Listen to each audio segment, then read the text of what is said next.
So Module 12 is about going on a second practice visit. And I recognize that some of you have been on practice visits and some of you have not. And those who have not, those will happen soon. But for what we're doing today, you can think of some situation you've experienced in the past, or if you have been on a practice visit, think of that. But we're going to just walk through. Pam is going to lead us through what we do to prepare for the visit and what happens during the visit. And this might be more focused on a visit to a facility, but you can also think of it as a visit to a person at home. So don't be surprised if most of the questions kind of are focused around a facility type thing, but know that you have the freedom to expand it. Okay, so what we want you to do is get a picture in your mind, or get a memory of a time that you visited someone, not necessarily as a lay chaplain, maybe as a family member, or maybe as a friend, and you visited a person who is either ill or bereaved, some kind of situation where you found yourself in the same kind of a situation you would be as a lay chaplain. And I want you to hold that picture in your mind as we go through these questions or these comments. This is on page 1 of Module 12. When you go into that situation, hospital, facility, home, observe the setting and the staff and the family members who are involved with the care of the care receiver. So don't walk in looking only at the person you're going to speak to. Look at your surroundings. Anticipate the length of the visit. How to come in, how to get in and how to get out. So I think this is an important question to ask yourself. You need a way to gracefully leave. So, for instance, one person that I visit is in a group home for folks with a neurological impairment. And I always close our conversation by reading to him from the daily office. And he knows when I read to him from the daily office that it's coming to a close. We say the Lord's Prayer together, and then we leave. So that is a graceful way of letting him know that we're finished. And he always knows that. He's already saying, thank you for coming, before I even stand up. So how are you going to get in? How will you greet this person? And how are you going to get out? This is a hard one. No anticipation or expectation.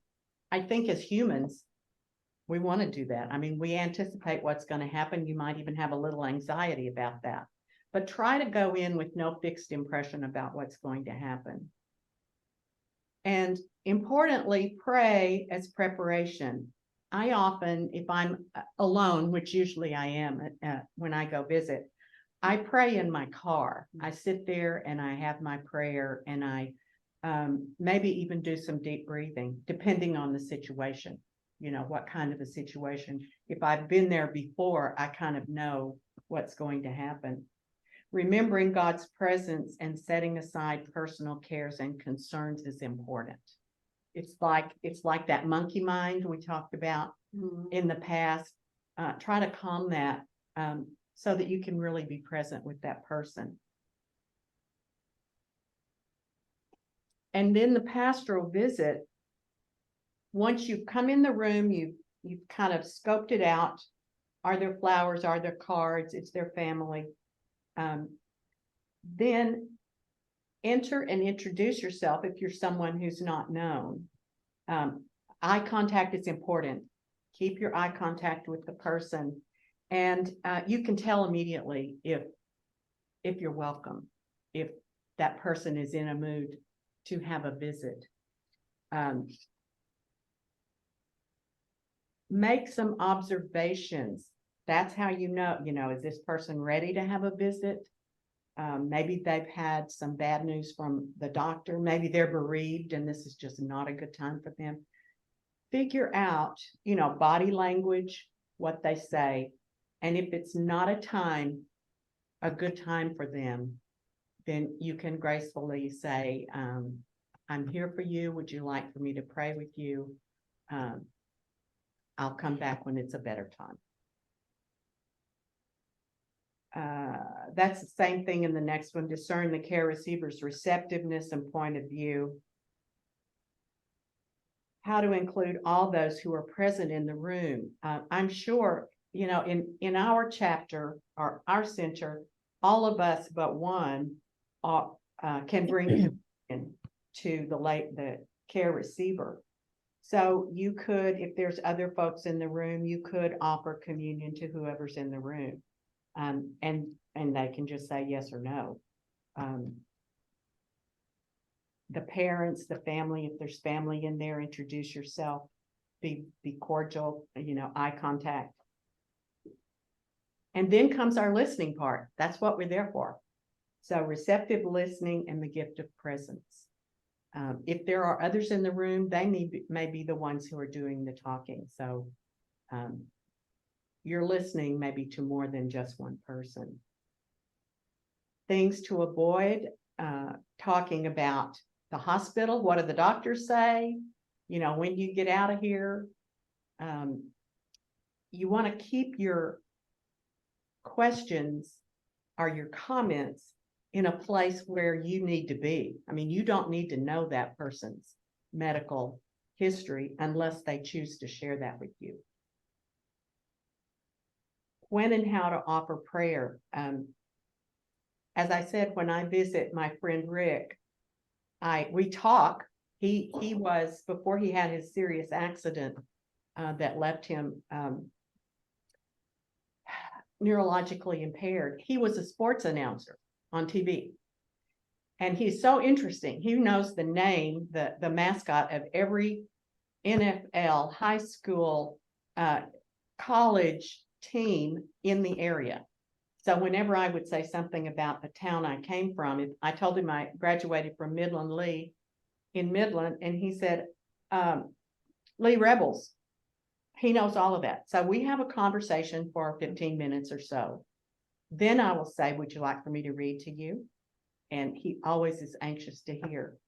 So I read to him, and then we pray. In the course of the daily office, we have offered several prayers. Many of them he knows from childhood. And then we'll close with the Lord's Prayer. And if you do not know the person whom you're visiting, you can always say, would you like for me to pray with you? And if the person says no, I forget who said this, somebody, one of our, I think it might have been Maria, said, if the person says no, they don't want to be prayed for, then you can say as you leave, if you want to, you can say, I will keep you in my personal prayers.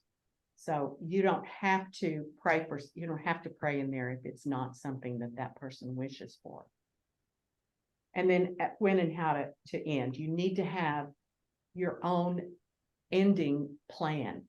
How do you personally plan to close that meeting? And I would be really interested in hearing some of you tell how you initiate and end a meeting. I think that's the end of our list. Yeah.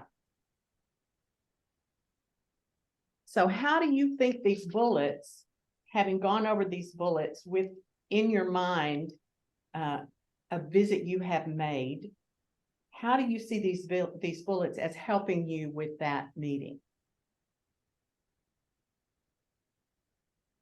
Marty and I have some close friends, neighbors who are they're Unitarians actually.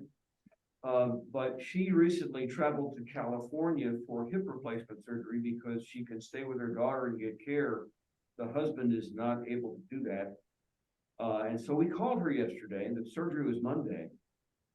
And this is something that happens often, but as you begin to exhaust the topics that are available, there's a tone of voice that emerges, something like, well, I'm looking forward to hearing from you again, or Yes. keep track of Gary, or whatever. There's a certain tone of voice and a certain way they start kind of summarizing what's going on and thinking about the next conversation.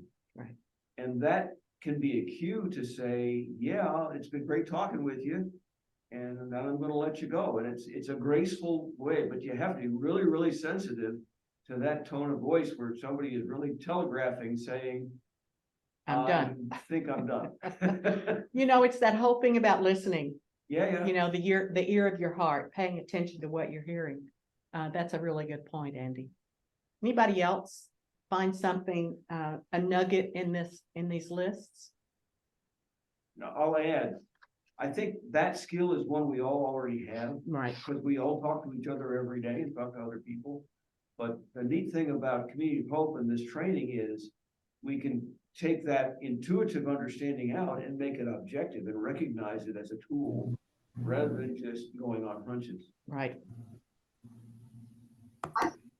Comment, I got to observe, can you hear me? Yes. Yes, ma'am. To observe Father Hector for my first Community of Hope practice visit. And so I noticed that there was a caregiver there at the person's house, at the receiver's house. And Father Hector, she wasn't in the room when we prepared for communion and read the Lord's Prayer and so forth. But she came out when we were leaving, and he offered her communion. And I thought that was really cool that he did that. But I guess I was confused, and I grew up Catholic, but I always thought you had to, like, before someone received communion, they were supposed to, go through the Lord's Prayer and all that preparation. So I liked that he included her, and I just wondered about the communion part, if anyone could answer that. Like, so the caregiver was not part of any of the preparation for communion. She came into the room as we were leaving the house. Right. Maurice Luter has her hand up. That's Marie, I think. Yeah, no, I just had not an answer to that question, I'm afraid, but more of a comment. I wish that I had the same opportunity as Andy was talking about during one of my visits that I did last week. The person that I visited, I think honestly we could have talked for hours. She started chatting and just opened her heart and soul to me. And I think, I mean, a lot of it is loneliness and a lot of excess baggage from things that's happened in her life. But I found it really hard to try to cut it off, and it sort of resolved naturally. But I would love people's suggestions of, when you have somebody who's really just have really taken the opportunity to talk to us. And, I felt so honored that she would, shared some very intimate parts of her life with me. Just really how to close out those conversations so that they don't go on for hours. Had you already prayed with her? I had, and she took that and ran with it though, and really started to talk even more about some very intimate parts of her life that she obviously has been wanting to share this and get it off her chest for a really long time. And so, like I said, I was very honored to be a part of that. And I told her that, but just finding a good spot to stop, it just really wasn't manifesting itself. How did she get?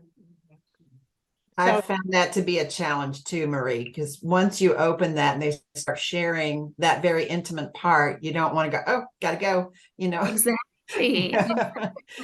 So, it is a delicate balance. What your time that you have set aside for this. I wouldn't say go in and say, oh, I've got 30 minutes to spend with you or 15 minutes to spend with you or an hour.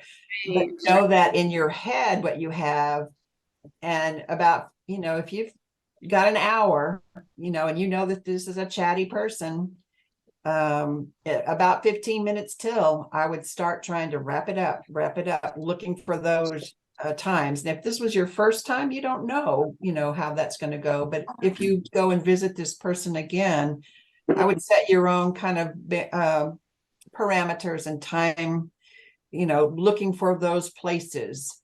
And it's hard. Can I Yeah. jump in? Yeah, Yes. please do, David. I was on the receiving end, running my mouth with stories that I was excited to share, and someone stopped me in the most beautiful way. She said, that sounds so amazing. That story deserves more time. And I can't remember exactly how she said it, something to the effect of, I don't have the time to give you that the story deserves, basically. And so let me come back tomorrow, and we'll revisit this again, and you'll have more time to share the story in detail. And it told me she didn't have time for me to keep rattling on. It told me that she valued me, and she wanted to spend time with me and to hear my story, but that now was not the time.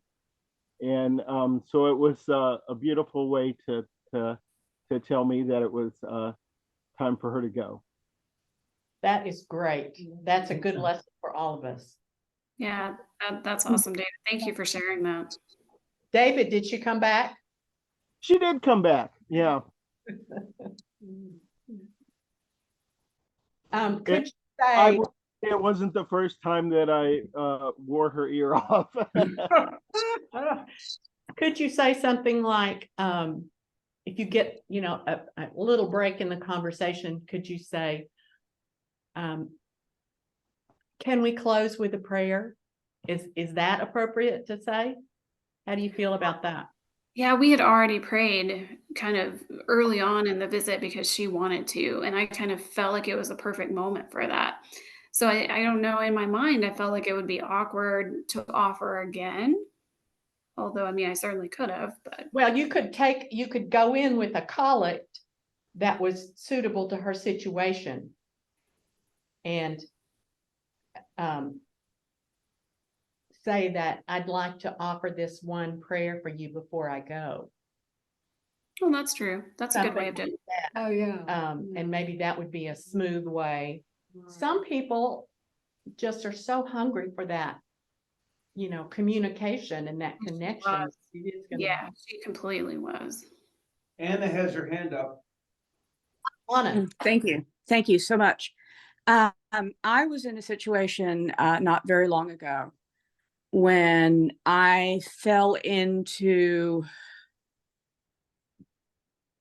almost just, I got lost in memories, and I spoke too intimately.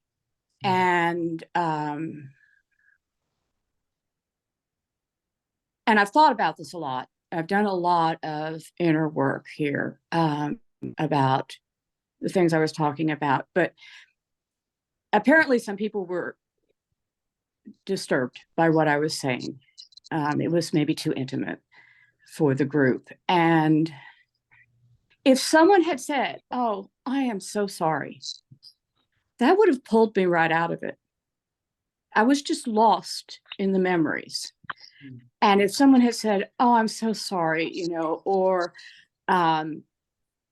reached out and touched my hand, or in some way acknowledged that I was in pain, and if I were, and I have been actually a caregiver in situations like that, and usually I let them go on as long as needed. But I've said, one of the things you can do is summarize and say, so, so your daughter doesn't call you, and that really upsets you, doesn't it? And or summarize like that. And my friend, when I was telling her about the situation, when I spoke too much, she said, what would make that pain go away? And she's a very experienced chaplain. And she said, what would make that pain go away? So that's my 2 cents. Yeah. Yeah, thank you, Anna. Yeah, I did actually feel compelled to reach out and touch her hand, and Oh, good. and yeah, and that's actually when we prayed. And I did kind of summarize what she was feeling and her concerns, and that she was upset. And I think we have a responsibility at times to protect people from their own oversharing. Because people then later feel very embarrassed or awkward. And Yeah. so than I had anticipated. I'm just wanting to, think for the future. yeah, I didn't What are some really elegant ways? I didn't mean you necessarily, Marie. I was just kind of speaking generally about developing a sense of how we can set some boundaries for the person when they can't set them for themselves Yeah. in terms of their sharing. Yeah. No, and I appreciate that. Yeah, absolutely. Yeah. I've had situations where people said too much and didn't want didn't want to talk after that. They didn't want to talk to me next time. So that's a very real problem.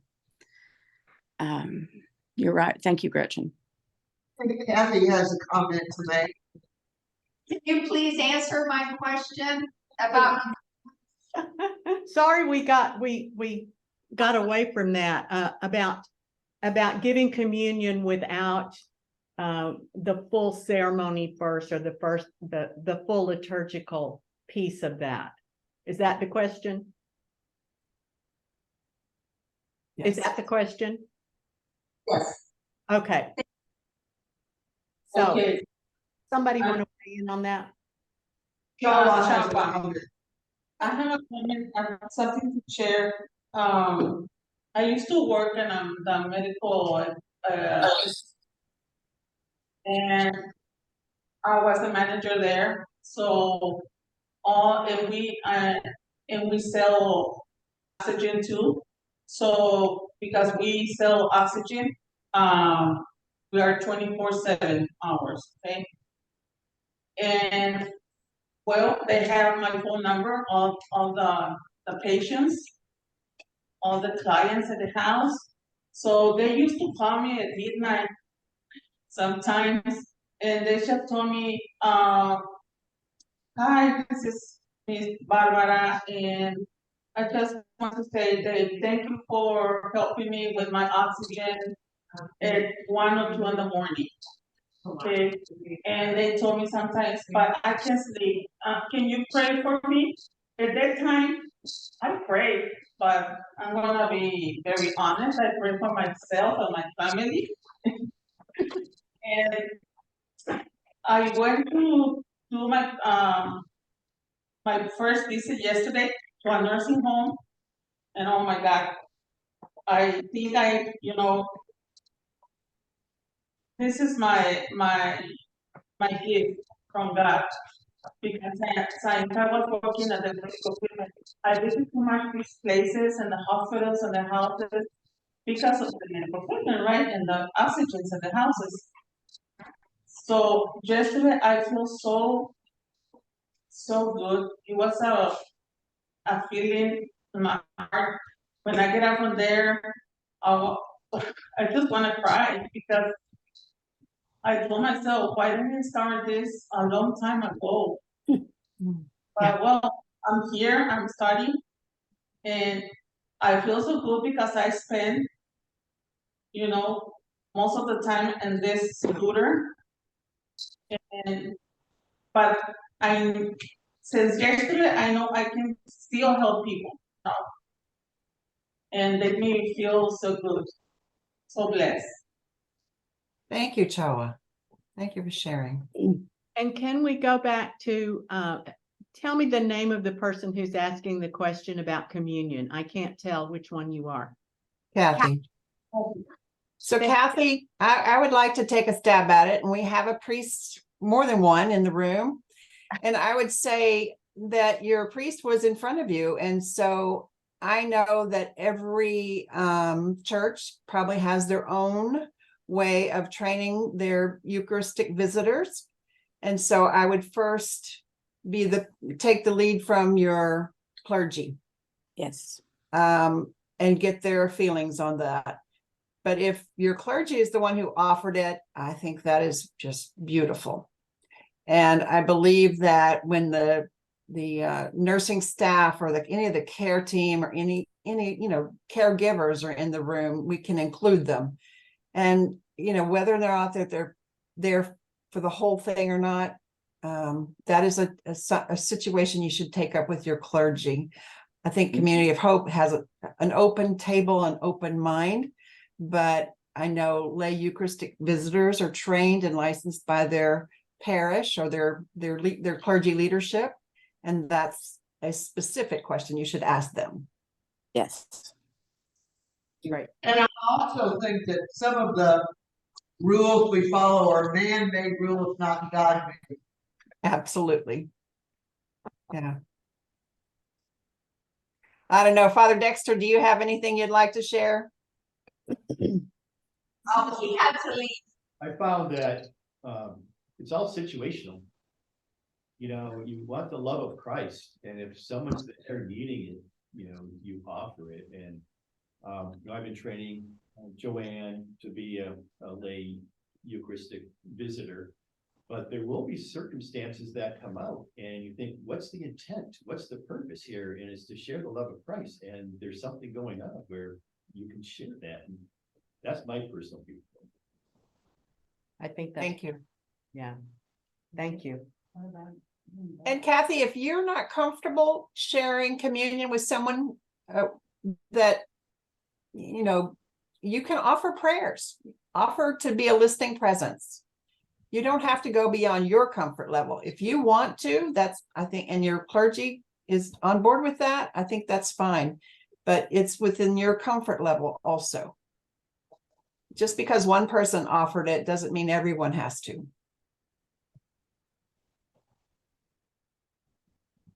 So what I'm hearing, I think, is there is a section of the prayer book for communion under special circumstances. 496. And I carry that in my communion kit and pull it as my script. Yep.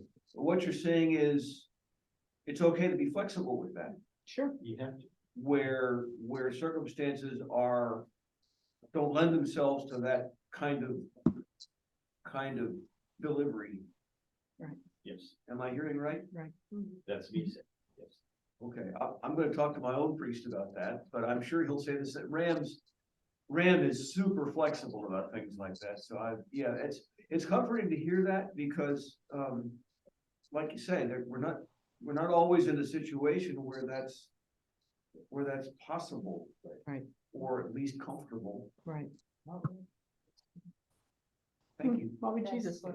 Yeah. Yeah.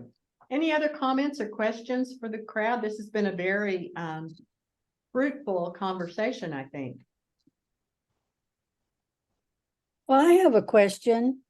I was told when I went on my visits that it was okay to state up front that you only had a limited time to visit.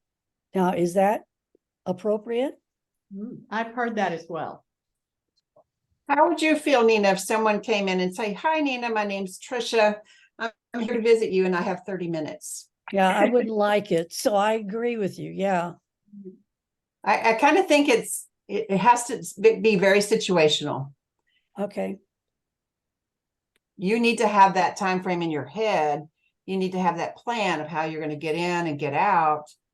And if you're in the situation like Marie was, where it's a long talker, maybe that's the one that you say, I came here to visit today and to pray with you. I have an appointment at 2:00 that I need to leave at 1:30 for, to kind of give them some boundaries and respect your own. But I wouldn't do that with everybody. It's Okay. very situational, I think. Thank you. Thank you.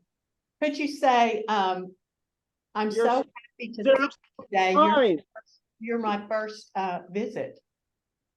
And that would imply you have other visits. Could you- I'm so happy you're my first visit today. Thanks. I wouldn't feel very good about that either. It means I'm on a list. Yeah, that's kind of like when you go to the doctor's office and they just go down the script and then shoo you out the door. Right. Sure. Yeah. Yeah, that's a very sensitive issue. When it's somebody brand new, it's very challenging to figure that out. After you visit them for a while, you understand, are they very talkative? Are they very quiet? Do they want you to read and pray? It just comes with repetition and spending time with them, Yeah. knowing that, getting that relationship started. But right at the beginning, it's really hard. And it's important to remember that you have your own personality that you're gonna bring into each visit. And that, the gift you give that person and the gift you share with others, and it's so important, and you will find your own rhythm, Right. what feels comfortable to you. That's an important point. Thank you, Lynn. So we're going to move on to debriefing, which is a challenge also. After you've gone and you've had this visual, Pam walked us through, how to prepare for the visit and what to do during the visit. We have to debrief. We need to debrief. It's very important for us, for our own growth. It's for our own protection. And it is also an opportunity for us to practice sharing our emotions, putting words to the emotions that we felt, looking for opportunities for spiritual growth. Did we feel threatened? Did we feel blessed? And then also the person that you're sharing this with is practicing their listening skills, practicing reflecting back, and then giving some guidance, helping us to be accountable to ourselves. And so Pam and I are going to do a kind of a very short role play of what a debrief might look like. And we're going to use, I provided these debriefing cards to your center leaders that kind of look like this. But if you don't have this yet, it is also in your module. It's in module 8, page 8. Yes, module 8. And then you might remember that Lene talked to us about, she was also talking about going on this visit, and she talked to us about a checklist. So at the bottom of the piece of the document that I emailed to you, it says role play at the top. And then there's about after not quite half, there's role play debriefing a visit. And then underneath that, it says using either the debriefing card or the checklist below. This checklist is Lene's checklist, which actually comes from module number 13, which we'll cover next week. And Pam and I both like those questions a bit more than what we find on the card, but feel free to use either one of these as you debrief. And as you join a center, you will most likely be partnered up with someone to be your partner for prayers and for debriefing. That usually happens pretty soon after you join. Not every center runs the same way, but I just want you to be aware that this is a practice that most centers have been trained on, and we want to make sure that you're aware of it and continue to practice it. Okay, so Pam, Yes, hello. We're on the phone. It's a video chat. Hey okay, Pam, thanks for taking the time to spend some time with me while I need to debrief with you with my visit that I recently had. okay, go ahead. All Where was it? right. So I went to visit my friend Lorraine, and Lorraine is really I've been visiting her for a while, as you might remember, but she has had some very significant health issues very recently. And this was my first time to visit her after her significant health issues, and she's gotten a bad diagnosis. And so I just really felt like I needed to talk with you about it. So what did you feel like was the most difficult issue you dealt with? Well, it was my fear, my fear for her diagnosis, my fear for what would I say and do when I got there. How would we communicate? She's got an illness where it affects her communication and it affects her physical abilities. And so I wasn't sure if we would be able to talk and how would I be able to communicate with her. Right, so you knew going in, kind of the situation she was in. Yes, it was just my first visit after all of this medical stuff has been, thoroughly defined. Right. Was she at home, or did you see her in the hospital, or? Well, I'd seen her in the hospital many times, but since this diagnosis, she is at home now, and she's wheelchair bound. Her husband he just like 2 weeks ago retired, and I just feel so sad for him, and that he's reached this point in his life where he gets to retire from his job where he worked really hard, and now he has become a full-time caregiver for his wife. So when you walked in the room, what were your first thoughts? Well, I was kind of struck by she was alert. She was prepared for my visit. She had makeup on and she was dressed. And I was surprised that she was able to transfer from her wheelchair to a chair with a little assistance from me. And, the challenge was communication. Her mind was sharp, but she couldn't get her thoughts across. It was challenging, but she was the one who wanted to talk. I didn't fill the empty time. I fill the time with empty words.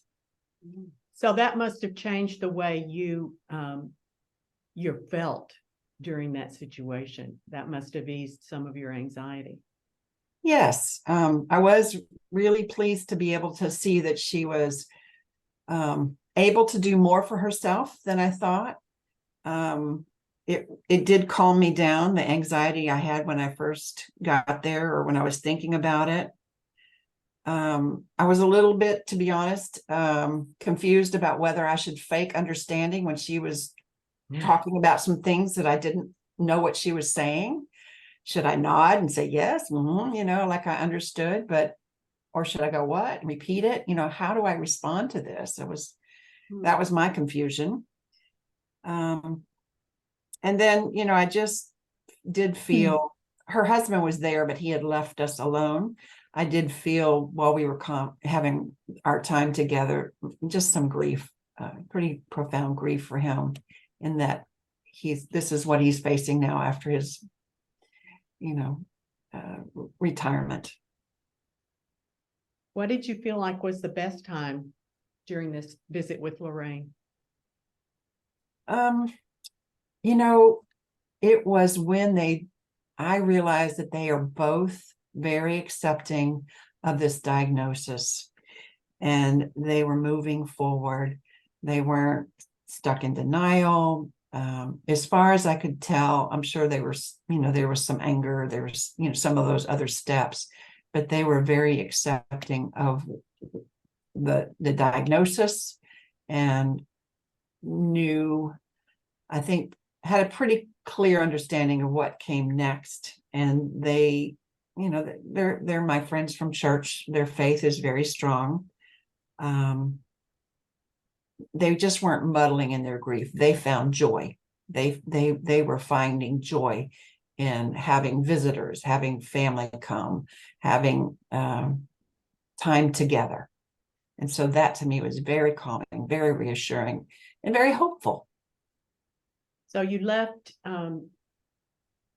the experience more hopeful and calm than when you went in.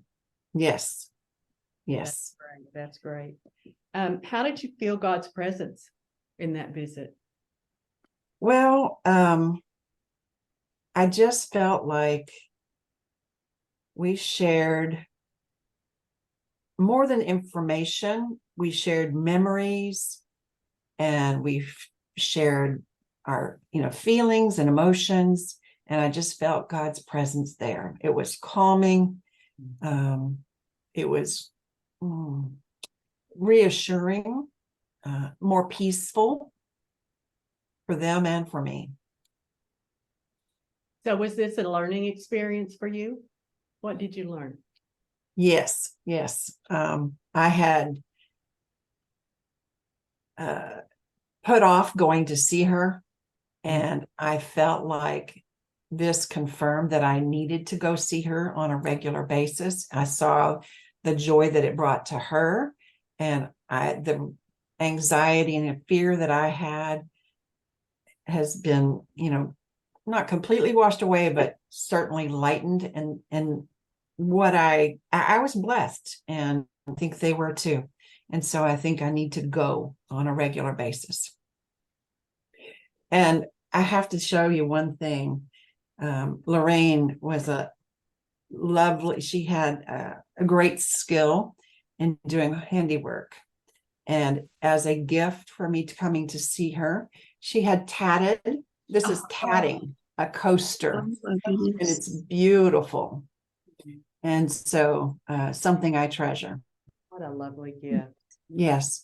And this reminds me that and I think someone else, Chawa was saying this, that in her inability, she still had so much to give and to offer. Right. So those are things that I learned. That's a lovely story of your meeting. Yes. So thank you, Pam, for listening. My pleasure.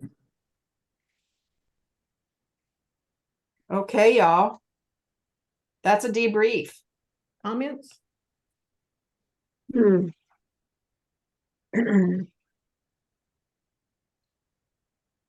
Now, to be honest, Pam and I knew we were going to do this, and I had time ahead to think of my responses, and, you know, I had the questions in front of me. So think about that when you're ready to debrief. You know, you may want to have some mental preparation before you share with somebody else, but it is a time when you verbalize your thoughts and your feelings, it makes them more real. It may help confirm some things that maybe you hadn't give sufficient time or thought to. And in the case of like Marie, when you were talking about if it was been the situation where I couldn't have gotten out, it could have been that we talked about how to gracefully get out of that situation. That's a time when your partner will help you. Listen to you, listen to what you did, maybe offer some helpful suggestions, be supportive, let you know that however you did it, it was a gift. And you might have noticed that I didn't ask her every question because she answered some of the questions in a previous question. I noticed. So you don't have to just march right through those questions, and you also don't have to read exactly what it says. I mean, you can extemporaneously say the question that feels just like it fits the situation. And I did not have any idea what she was going to talk about today. So if you come into this as a listener with pretty much no information except what you know about your friend and the questions. So I want to talk about two other things real briefly, and then we'll go to breakout. One thing that was brought up earlier in our conversation was about confidentiality and oversharing. Please express to the folks that you go to visit that what they say to you is confidential. You won't be going back and sharing unless they give you permission, even putting their names on prayer lists. It's very important for you to get that person's permission to put them on prayer lists. And if your church is like ours, we have multiple prayer lists, one that's published in the church bulletin, and one the Daughters of the King has, and one that maybe the choir keeps, or one that Community of Hope keeps. And so when you're visiting with someone, make sure you understand which prayer list is okay for their name to be on, and how much. When you're visiting someone in the hospital, maybe they don't want all the details of what's being done shared, but they can tell you. You should ask, and they can tell you how much. What should I say to people when they ask? That's a good question to ask your care receiver. When so-and-so asks, or when people at church ask, what would you like me to tell them about your situation? And so that helps them know confidentiality. Mm-hmm. Nick, did you have a question? No, I just had a situation on my visit where the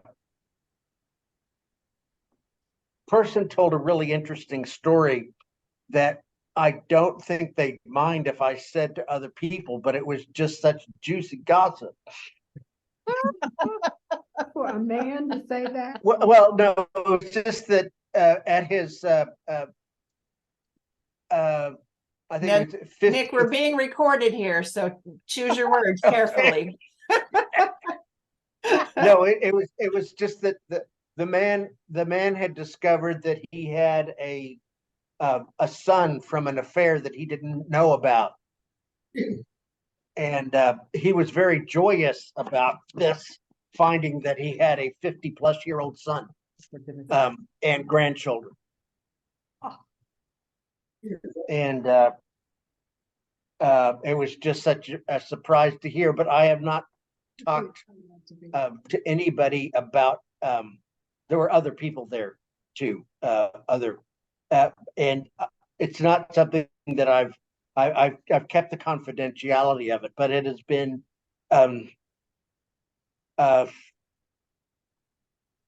it's just it's such an interesting story that I wanted to share it, but I haven't. I have not told my wife. I have not told others. But it's but that was just an example of something where I had to keep confidentiality, even though it was such an interesting story. Yeah. And it could be that the person is comfortable sharing, but you need to ask first. Sure. And ask how much to share. Yeah. Right.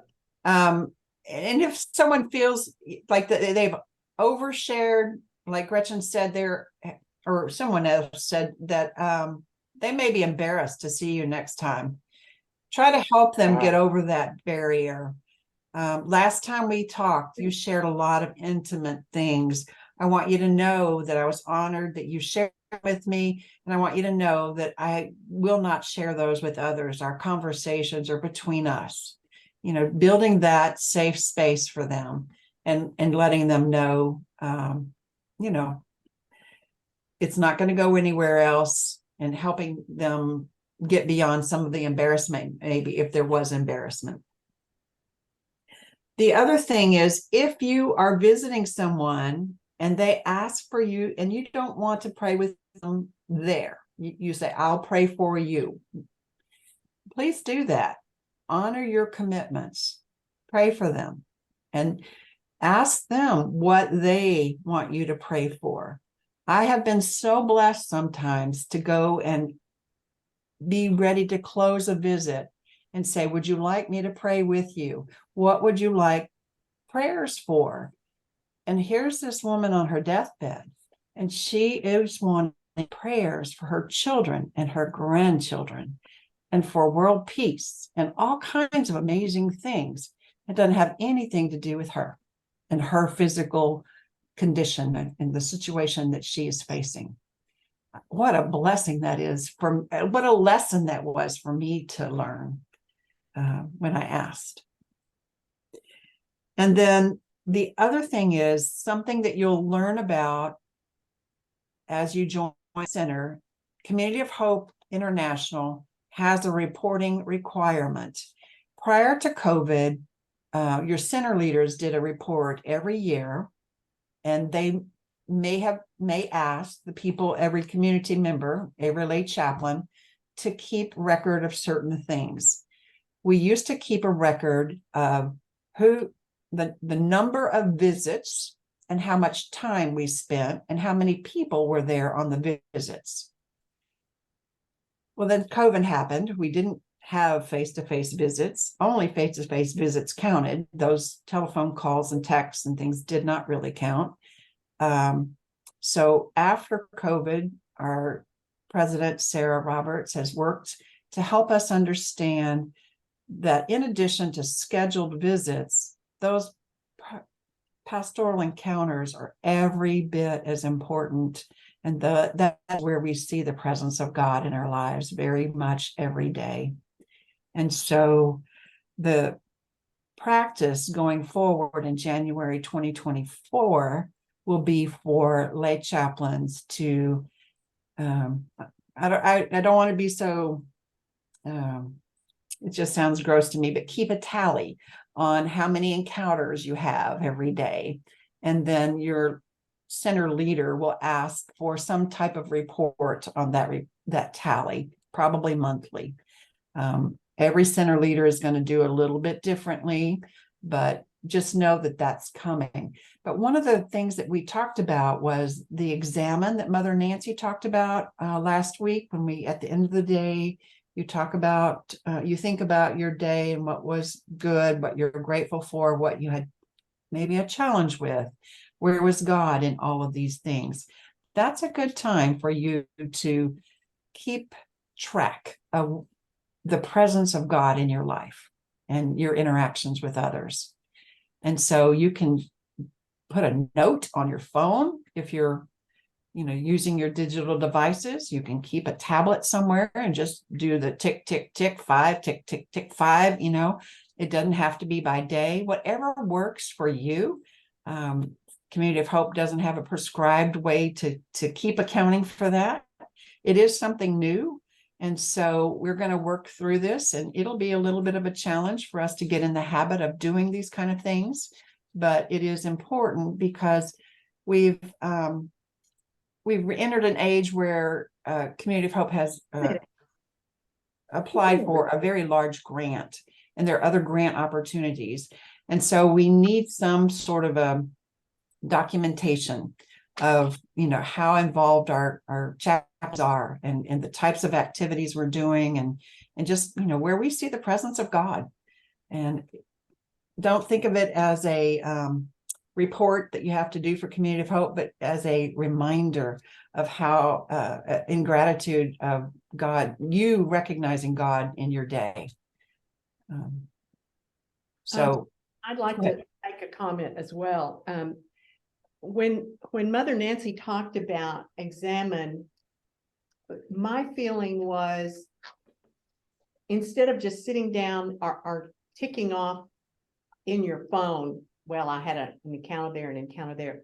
You're sitting down and you are intentionally praying about the day. And to me, that adds such power to it, that it's a conversation between you and God about what in my day did I do that where you were in the presence of that. And I think that makes it so much more spiritual. That's the word. It makes it so much more spiritual in that way. I was so glad to hear about that. Yeah, I wrote that down. Yeah. When we this is going to sound very military, and I apologize for that, but when we take credit for an encounter, my sense is that since this is supposed to be about ministry and about the mission of CoHI, we ought to differentiate between casual social conversations and encounters that have spiritual content, Right. right? You mean you think you have to talk about God or Jesus? No, that's not. So give me an example. If I talk to my son about, a restaurant he went to or something like that, then I wouldn't record that. Right. Right. But when Marty and I called Mary Ann Ross Right. following her surgery yesterday, Right. that counts big time. Most Yeah. definitely. Because it's got emotional, spiritual connection to it. Right. That's, Yes. now, is it cut and dry? No. No, it But- isn't. I mean, it'll be different for everybody, I think. But I don't wanna put frivolous, Right. vacuous stuff on my encounter list. But if you Right. encounter, we always use the example of the grocery store. If you encounter Go ahead. someone in the grocery store and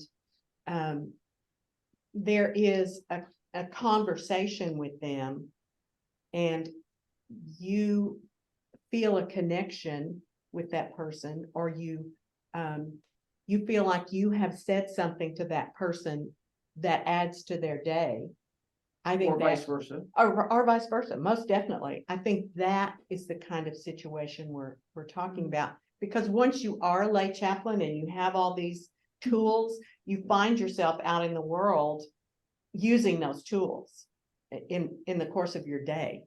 So I think your point is well taken. If it's just a frivolous conversation, maybe not. But if you feel like you have been important to that person or they have been important to you, yes, that's an encounter. And that's what you record them. But I would suggest there's no such thing as a one-way spiritual conversation. Oh, sure. Someone's contributed to my life or I've contributed to theirs. We both win. Right. Yeah. So Was there a question from Advent? Kathy, did you have a question? But that's what we record them. We note it. Yes. Okay, thank you. So we're going to go to a breakout time in just a minute. And what we wanted you to do in your small groups was you can either talk about a recent visit that you may have had, or if you haven't had one or you don't feel comfortable talking about the one that you were on, there's a scenario on that piece of paper about the CoHI pastoral visit. And you may remember Mrs. Brown, we talked about her in the confidentiality module, but Mrs. Brown is the person that a lay chaplain is going to go visit, and there's some background on there. And what we'd like to do is ask one of you to be Mrs. Brown and one of you be the lay chaplain. And if it works out in your group, you can do 3. The third person can be the observer, and then quietly watch both people and be able to give them some feedback as to how they did or what they could do better or what they did great at the end of the conversation. If there's 4 of you, if you want to do 2 and 2 and not have an observer, that's fine. I know every group's going to have a little bit different sizing. And then once you do the role play, the caregiver, the one who was listening to Mrs. Brown, needs to do a debriefing with one of the other persons. And there's the debriefing checklist. So you can either use your own situation, your own recent visit, or you can use the Mrs. Brown role play. Where's the Mrs. Brown one again? It's on the 1-page document that I attached to the email that came yesterday.